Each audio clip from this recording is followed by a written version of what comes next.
Information discussed in this podcast may be sensitive in nature to some listeners. Listener discretion is advised.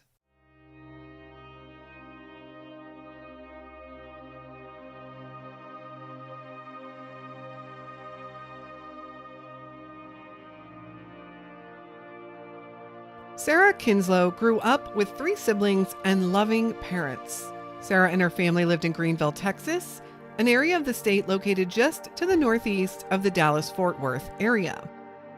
As a child, Sarah was very musical. She loved to sing, play piano, and was not shy to perform in front of an audience. In her teen years, however, Sarah hit the typical teenage rebellion streak.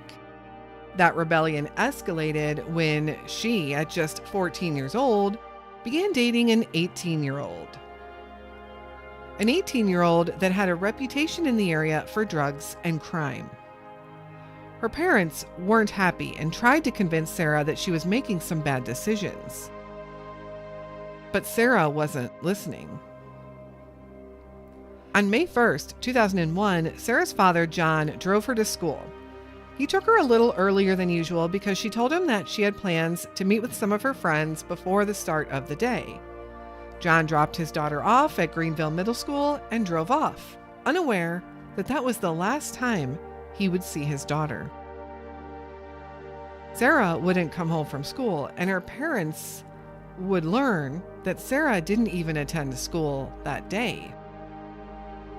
Sightings would come in and controversy would arise if they were credible or not. In fact, people and sources still have conflicting information on this. But Sarah remains missing. Where is Sarah Elizabeth Kinslow?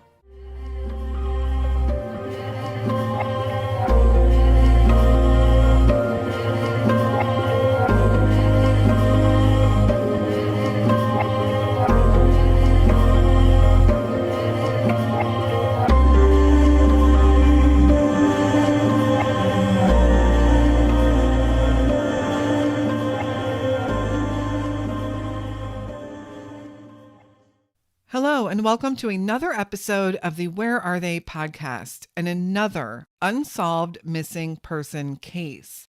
Technically, a missing child's case, as Sarah was just 14 years old, very much a minor. Just a quick warning, this case did make my head spin a bit with conflicting reports and all of the rumors out there. So many rumors. And sure, all of these unsolved cases that we talk about have rumors, especially ones that have been unsolved as long as Sarah's, 22 years. But the rumors in this case are more than plentiful, and it makes me wonder why. Who starts these rumors? Is it an attempt to lead people in the wrong direction? Or is it simply something like the telephone game we played as kids? The more people that share the story and talk about it, it slowly changes over time. I do suspect it's a combination of both. Before we jump in, a big welcome to our newest Patreon members, Eve and Queen Bee. Thank you for your support of our show. You can find the links to Patreon and all of our social medias in the show notes. Please make sure you are following us over there. We share regularly on Instagram and Twitter, and you can find us on Facebook as well. Let's head to Greenville, Texas, and talk about the story of Sarah Kinslow. Sarah Elizabeth Kinslow was born June 14th, 1986, to parents Louise and John. She had 3 siblings, and she grew up in a happy household.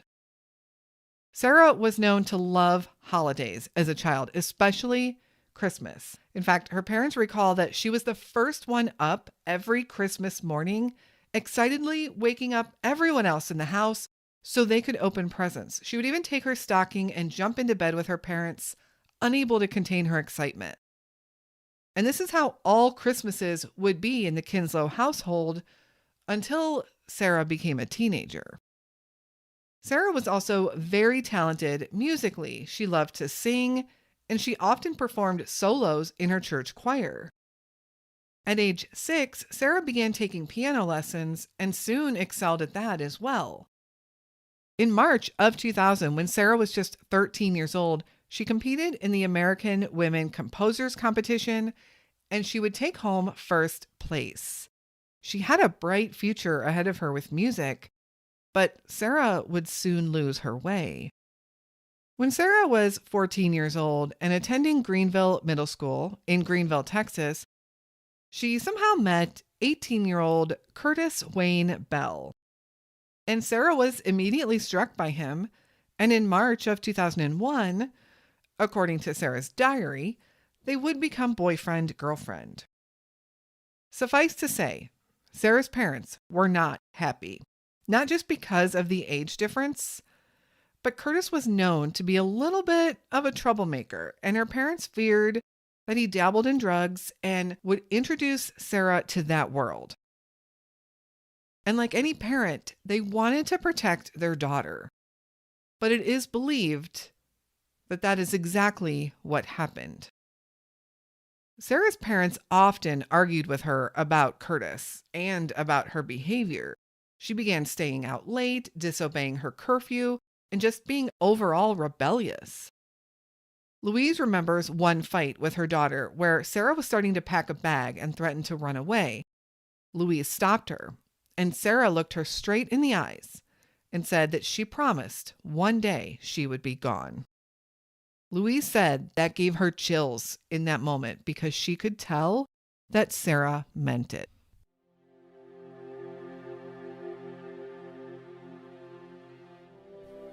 The disappearance.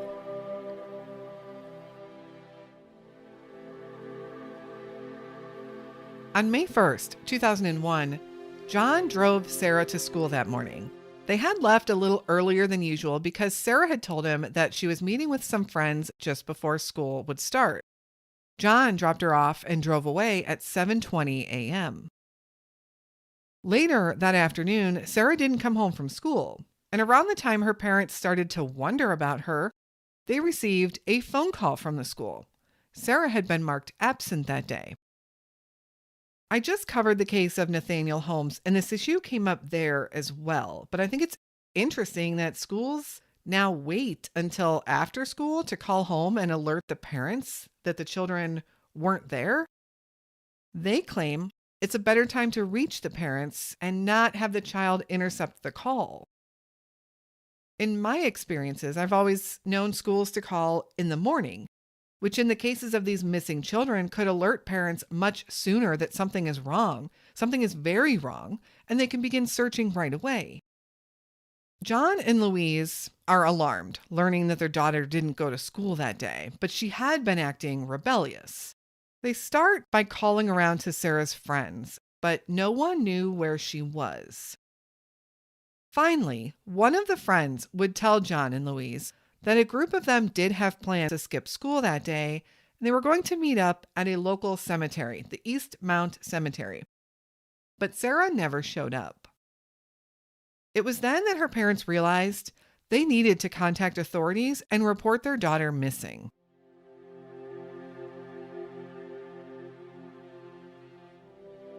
The search.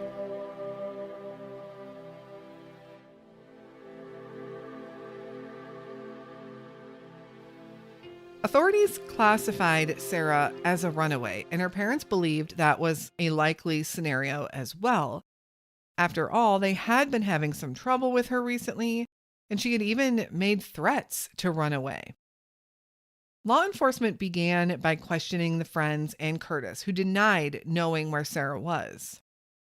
At some point, some of these friends were even given polygraph tests, and many of them failed. But due to the unreliable nature of polygraphs, that doesn't necessarily mean anything. However, I do think it's interesting. Search dogs were also taken to the school to see if they could follow Sarah's scent, which they did for a little while anyway. They tracked her scent for 2 blocks from the school when they lost it. And authorities believe at that point she likely got into a vehicle. Investigators also took Sarah's diary. And it was here they learned a lot about Sarah's relationship with Curtis. She wrote about Curtis every day, talking about how much she was in love with him. And if her parents were to forbid her from being with him, they planned to run away to Mexico and get married.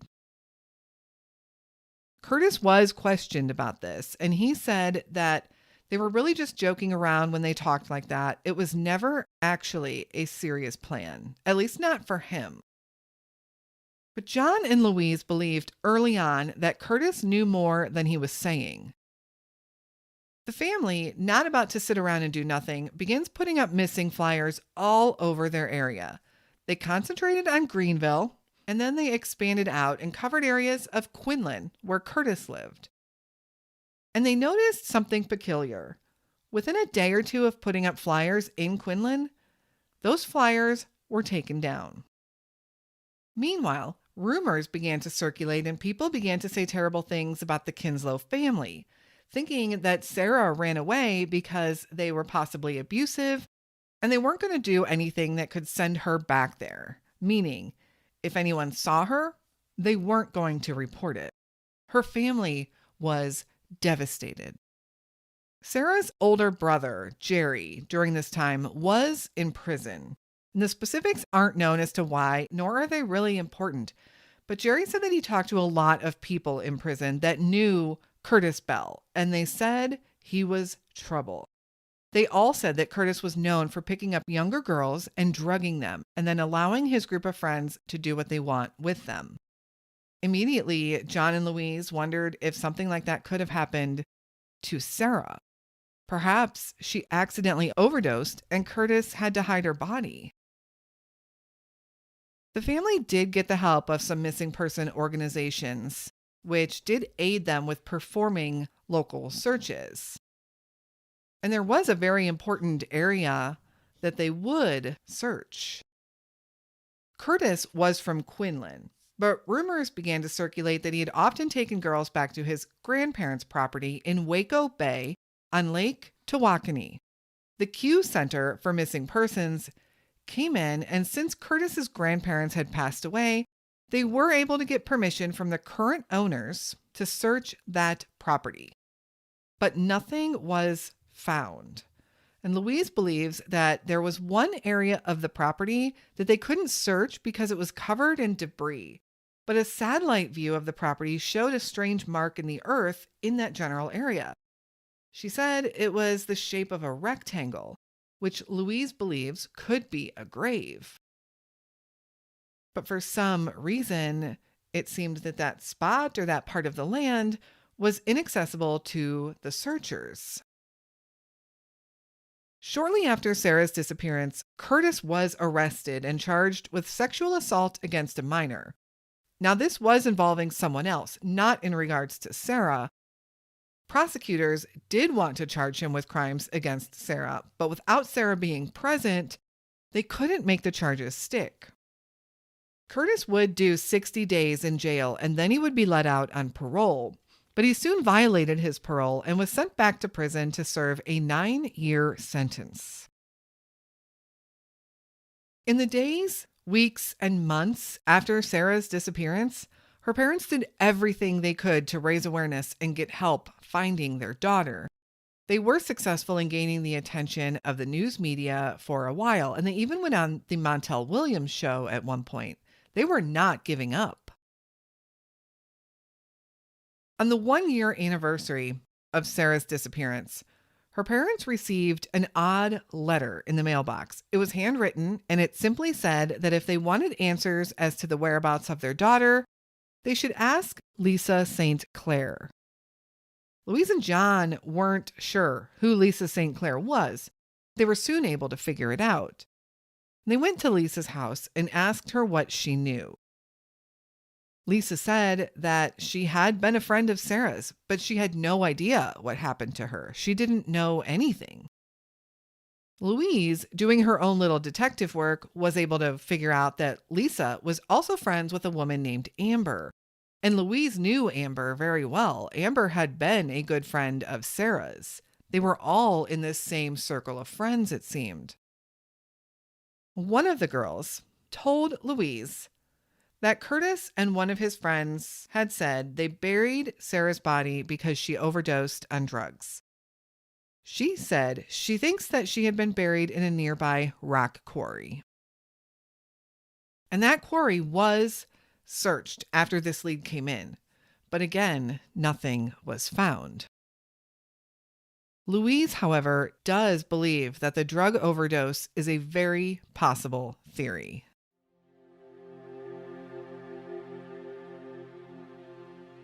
Sightings.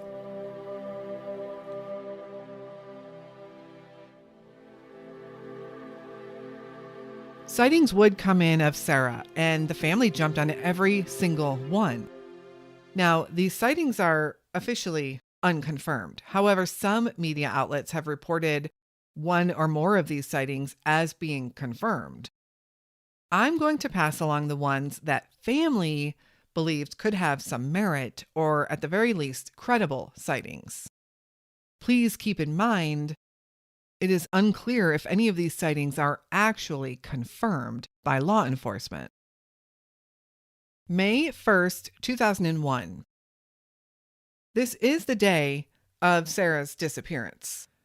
Her father dropped her off at 7:20 a.m. that morning. Sarah is then allegedly seen near the school around 3:30 p.m., getting into an older blue Ford pickup truck. The driver of the truck is described as a Caucasian man in his 30s with brown hair and a pencil mustache. Sarah willingly got into his truck, according to the witness. Unknown date. Sarah is allegedly seen at a phone booth in the nearby small town of Caddo Mills, Texas. June 2001. A reported sighting of Sarah comes in from the Exxon Mobil gas station across the street from Walmart in Greenville. Louise immediately goes to the station to review the surveillance footage, and she is certain that it is indeed Sarah, and she isn't alone. She is with Curtis Bell.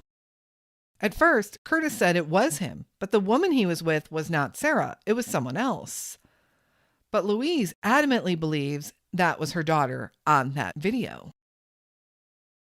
Curtis then changes his story and says it wasn't him on the video after all, it was someone completely different. June 2001.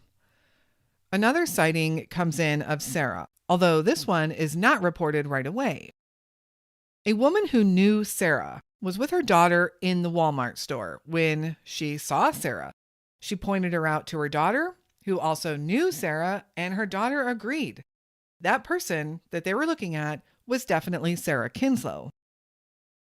The woman immediately pulled out her phone and wanted to call in the tip, but her daughter stopped her and said that friends claimed that Sarah had left an abusive home and that some of her family members actually did know where she was and that she was okay. This lady, believing her daughter, decided not to call the tip in right away, although her conscience later got to her and she called Louise to tell her what she saw. This was around the same time as the sighting in the Exxon gas station, which was right across the street from Walmart. So right away, Louise believes the lady did see Sarah. Sarah was also seen getting into an older blue Ford pickup truck at this Walmart with a young teen boy, possibly around 13 to 14, and an older man, possibly the boy's father. At least that's what the woman thought. Louise does believe this to be a credible sighting. July 2001. A family friend claims to have seen Sarah in a vehicle in Quinlan, Texas. This family friend had known Sarah since she was a very little girl, and Louise and John said that she would absolutely know Sarah if she saw her. And they said they saw Sarah in a car, an older brown 70s type of car. They were able to get the license plate number and said once the people in the car saw them looking at them, the car immediately changed lanes and sped off. Authorities were able to trace that license plate number to an owner, but the man claimed to have no idea who Sarah was. And it's possible he was telling the truth because the car had actually been transferred to several different owners in the few months leading up to this sighting.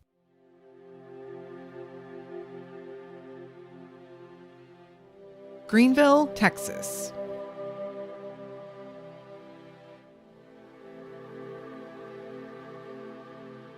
Sarah vanished from Greenville, Texas, but her case also takes us to Quinlan, Texas, and Waco Bay, Texas. Greenville has a population of around 25,000 residents and is located about 50 miles to the northeast of Dallas, Texas. Greenville is the capital of Hunt County.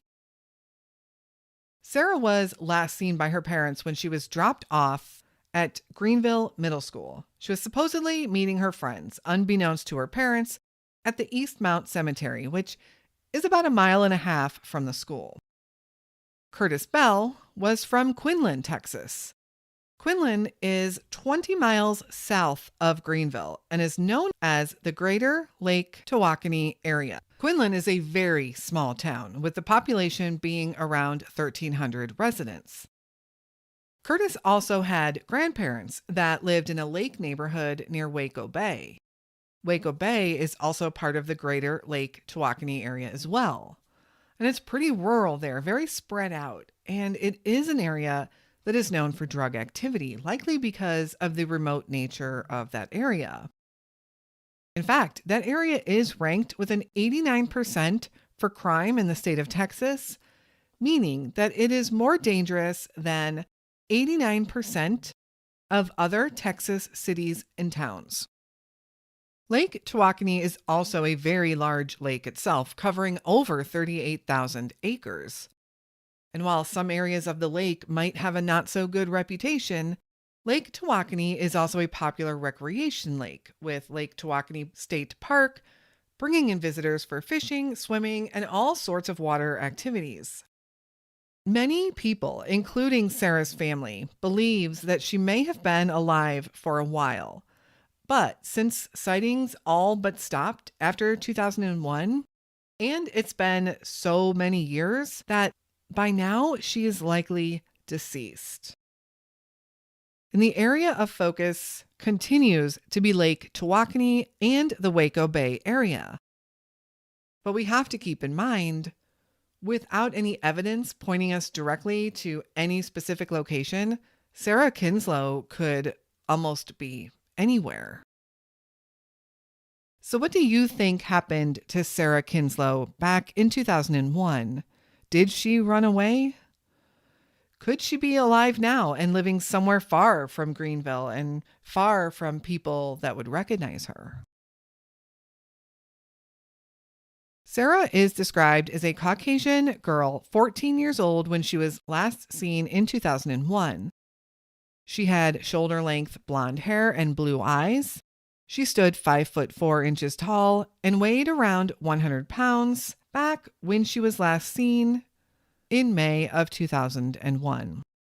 Sarah has a tattoo of the letter L on the inside of her ankle, 2 chickenpox scars to the left of her nostrils, an additional chickenpox scar on her left temple. Her teeth are crooked. The 2 upper front ones overlap each other just slightly, and her ears have multiple piercings. She also has a mole on the right side of her neck near her collarbone. Her missing person notes on the Charlie Project point out that she may have grown taller since her disappearance. Remember, she was only 14. She may also have dyed her hair another color, possibly brown, and or cut it short. Anyone with any information on the whereabouts of Sarah Kinslow is asked to contact the Greenville Police Department at 903-457-2900. Keep in mind, Sarah was just 14 when she disappeared, and she would today be 36 years old.